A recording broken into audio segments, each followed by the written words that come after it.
आपको बहुत आसान तरीके से बहुत ही ज्यादा टेस्टी राजस्थान की फेमस रेसिपी भरमा बाटी बनाना बताती हूँ। कैसे बनाई जाती है। ये बाटी खाने में बहुत ज्यादा टेस्टी लगती है। इसकी स्टफिंग मैं आलू और पनीर के साथ करूंगी। इसकी वजह से ये और भी ज्यादा टेस्टी बनके तैयार होगी।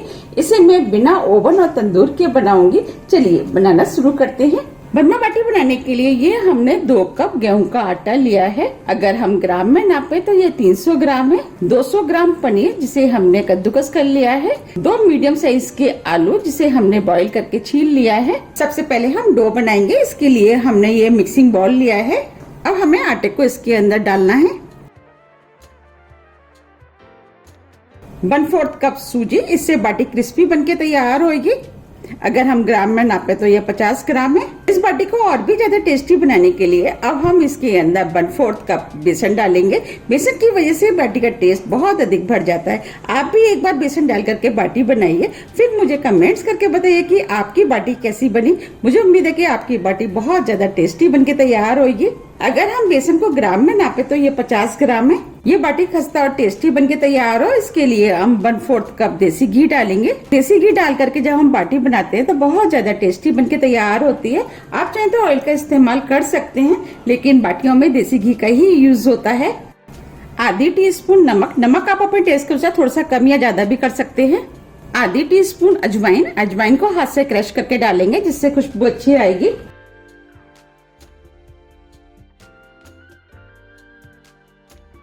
1/4 टीस्पून बेकिंग सोडा जिसे हम खाना सोडा भी बोलते हैं। इससे बाटियां खस्ता और फूली फूली बनके तैयार होंगी। अब हमें सभी चीजों को हाथ से अच्छे से मिक्स करना है। हम जितनी अच्छे से सभी चीजों को मिक्स करेंगे बाटी उतनी ही ज्यादा खस्ता बनके तैयार होंगी। ये बाटियां खाने में बहुत ज्यादा टेस्टी लगती हैं। आप भी एक बार जरूर बनाइएगा, आपको भी ये बाटी बहुत ज्यादा पसंद आएंगी। इसको बनाना भी बहुत आसान है। ये बहुत जल्दी बनके तैयार हो जाती है और सभी को बहुत ज्यादा पसंद भी आती है। हमें इस तरीके से अच्छे से सभी चीजों को मिक्स करना है। सभी चीजें अच्छे से मिक्स हो गई है।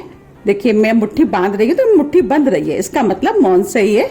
अगर आपकी मुट्ठी नहीं बनती है तो आप इसके अंदर थोड़ा सा घी और ऐड कर सकते हैं। अब हम डो बनाएंगे। डो बनाने के लिए ये हमने 1 कप पानी लिया है, ये नॉर्मल पानी है। अब हम इसके अंदर थोड़ा थोड़ा पानी डाल करके डो बनाएंगे।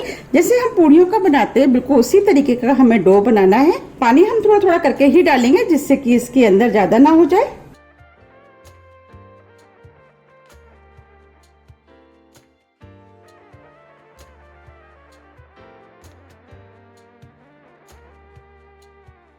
अब ये डो बन गया है। बस हमें इसी टाइप का डो चाहिए। ये डो ना ही ज्यादा सख्त है और ना ही ज्यादा लूज। अब हम इस डो को थोड़ा सा और चिकना कर लेते हैं।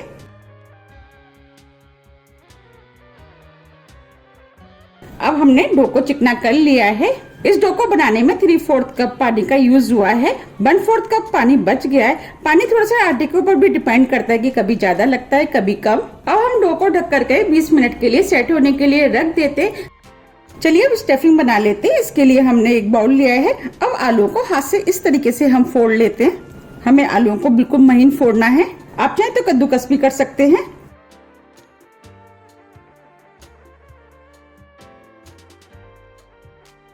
हमने आलूओं को अच्छे से फोड़ लिया है। हमें आलूओं को इस तरीके से फोड़ना है। आलूओं के अंदर जो छोटे छोटे पीस हैं, लेकिन जब हम बाटी खाते हैं ना मुंह में आते हैं तो ये आलू के पीस खाने में बहुत ज्यादा टेस्टी लगते हैं। अब हम इसके अंदर पनीर डालेंगे। पनीर को आलूओं के अंदर मिक्स कर देते हैं। आप चाहें तो इसके अंदर प्याज का इस्तेमाल कर सकते हैं। अब हम इसके अंदर मसाले डालेंगे। आधी टीस्पून धनिया पाउडर, 1/4 टीस्पून गरम मसाला, आधी टीस्पून कुटी हुई लाल मिर्च। लाल मिर्च आप अपने टेस्ट के अनुसार थोड़ी सी कम या ज्यादा भी कर सकते हैं। नमक टेस्ट के अनुसार। नमक हमने डो में भी डाला है, उसको ध्यान में रखते हुए आप नमक का यूज करें। 1 टीस्पून अमचूर जिसे खटाई भी बोलते हैं। आप चाहें तो इसकी जगह नींबू का भी इस्तेमाल कर सकते हैं। 2 हरी मिर्च, मिर्च भी आप अपने टेस्ट के अनुसार थोड़ी सी कम या ज्यादा भी कर सकते हैं।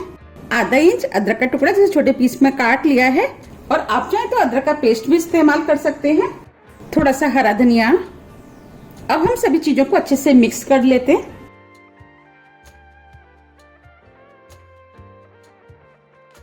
हमने सभी चीजों को अच्छे से मिक्स कर लिया है। अब ये स्टफिंग बनके तैयार हो गई है। चलिए अब बाटी बना लेते हैं। 20 मिनट करीब हो गए। अब ये डो भी सेट हो गया है। हम डो को हाथ से और चिकना कर लेते हैं। अब ये डो भी चिकना हो गया है। अब हम इसमें से एक लोई तोड़ लेते हैं।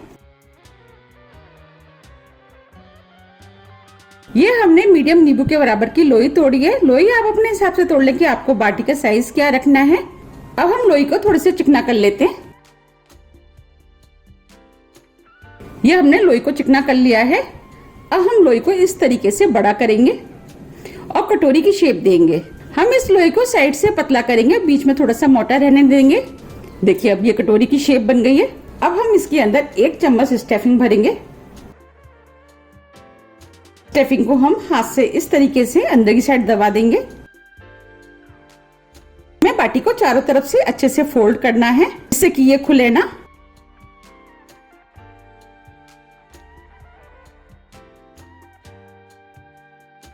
देखिए अब ये बाटी बनके तैयार हो गई है। हम इस तरीके से सभी बाटी बना के तैयार कर लेंगे। मैं आपको एक बाटी और बना के दिखा देती हूँ।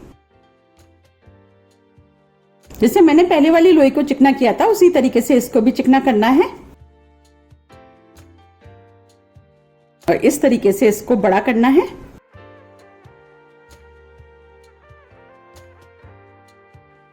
इसके अंदर जितनी स्टफिंग आएगी उतनी ही हमें भरनी है, हमें बहुत ज्यादा नहीं भरनी है। अगर हम ज्यादा भरेंगे तो स्टफिंग बाहर निकल सकती है और इसके अंदर ना ही हमें कम भरनी है। अगर हम कम भरेंगे तो बाटी खाने में टेस्टी नहीं लगेगी।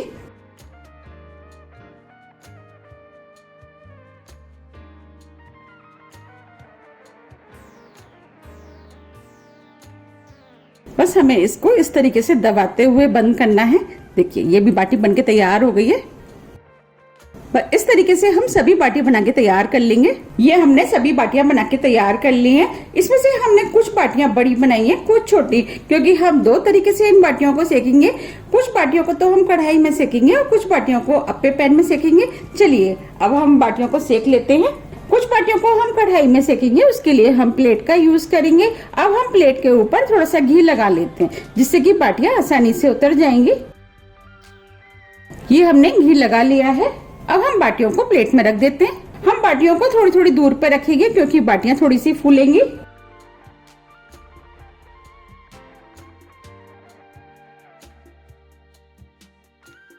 इधर हमने गैस पर कढ़ाई को प्रीहीट करने के लिए रख दिया है।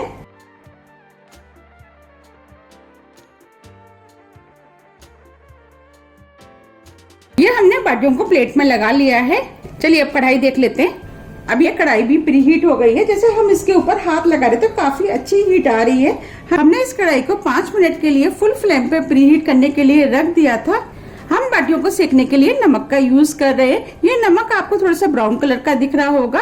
हमने इस नमक को कई रेसिपियों में यूज किया है, उसकी वजह से इसका कलर ब्राउन कलर का हो गया है।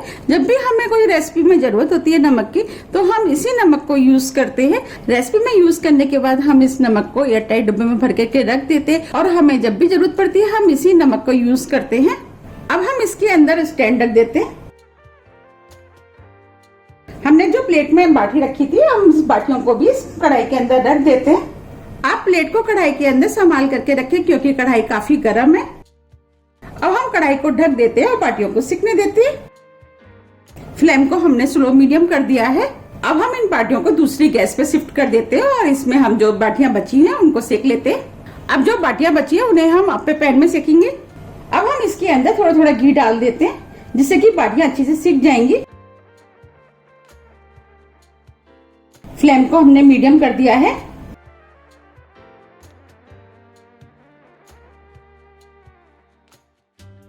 अब हम बाटियों को इसके अंदर रख देते हैं।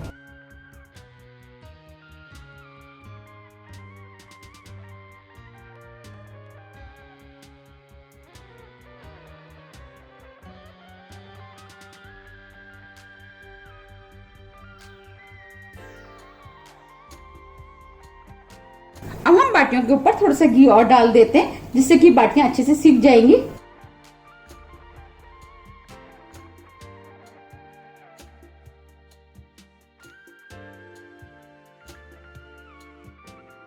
हम बाटियों में घी जितने अच्छे से डालेंगे बाटियां उतनी ही अच्छी सिक के तैयार होंगी। अब हम बाटियों को 1 मिनट के लिए सिकने देते हैं। फ्लेम को हमने स्लो कर दिया है और ढक देते हैं। 1 मिनट करीब हो गया है। अब हम इनको चेक कर लेते हैं। अब ये पीछे से सिक गई हैं। अब हम इनको पलट देते हैं। हम जितनी ज्यादा स्लो गैस पे इनको सेकेंगे अंदर से उतनी ही अच्छी सिक्के तैयार होंगी। आप देख पा रहे कितनी बढ़िया सिकी है।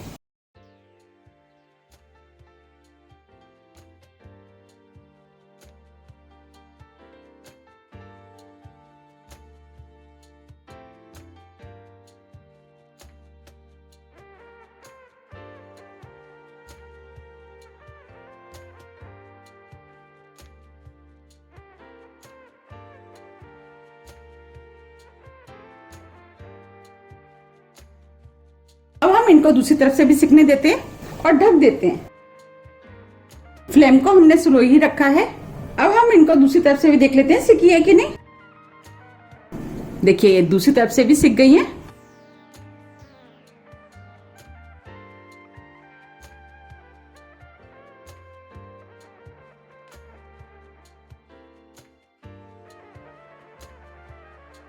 अब हम इनके ऊपर थोड़ा सा घी और डाल देते हैं जिससे कि ये और भी अच्छी सिक्की तैयार होंगी। आप इनको अपने टेस्ट के अनुसार थोड़ा सा कम या ज्यादा भी सेक सकते हैं। अब हम इनको ढक देते हैं, थोड़ा सा और सिकने देते हैं। अब हम कढ़ाई वाली भी चेक कर लेते हैं। आप देख पा रहे कितनी फूल गई है। अब हम इनको पलट देते हैं। देखिए ये पीछे से सिक गई है।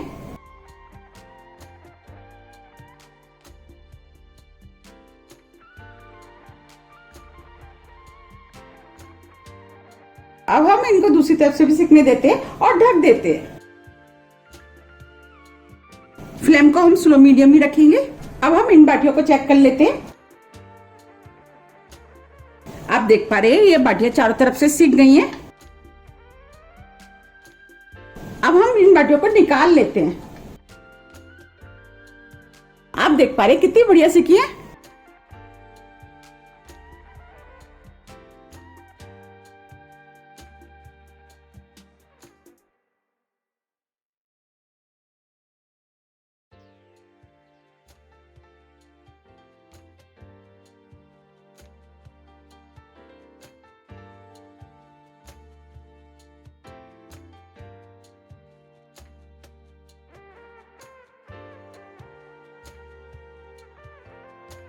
ये सभी बाटियां सिक करके तैयार हो गई हैं। आप देख पा रहे कितनी बढ़िया बाटियां सिक के तैयार हुई हैं। 2-3 मिनट करीब हो गए। अब हम इनको भी चेक कर लेते हैं। देखिए ये ऊपर से भी सिक गई है और क्रैक भी हो गई है। इसका मतलब ये कितनी खस्ता बन के तैयार हुई है। अब हम इसी तरीके से सभी को पलट देंगे।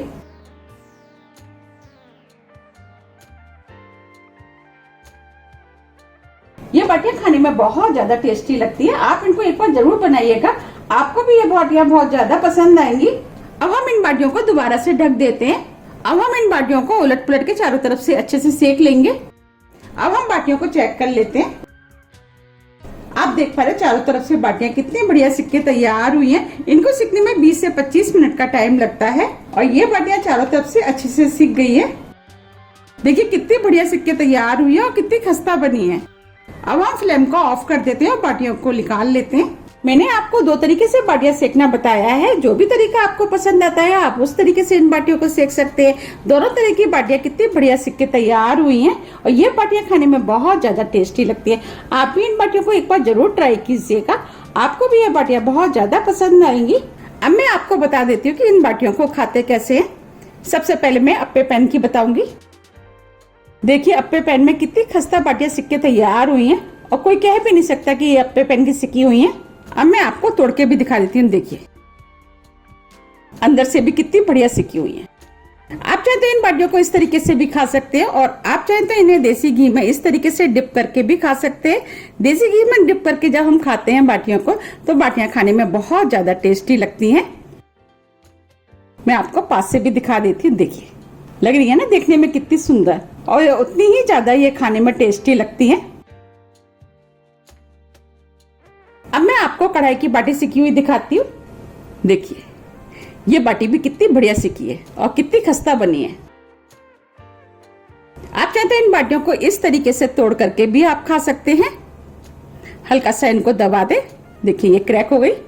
अब इसके बाद इनको घी में डिप करना है।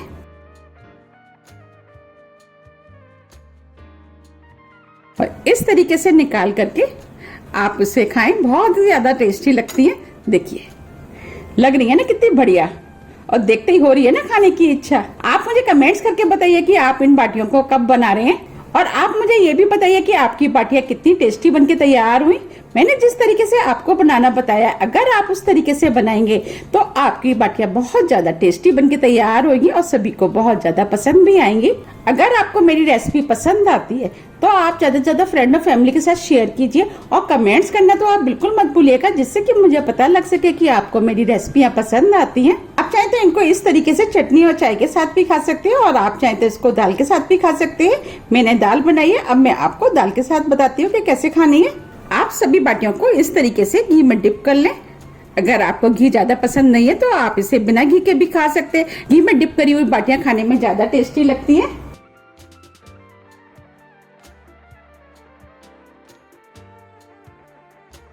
लग रही है ना देखने में कितनी सुंदर, उससे ज्यादा ये बाटियां खाने में टेस्टी लगती है। आप मुझे कमेंट्स करके ये भी बताइए कि आप इन बाटियों को कब बना रहे हैं।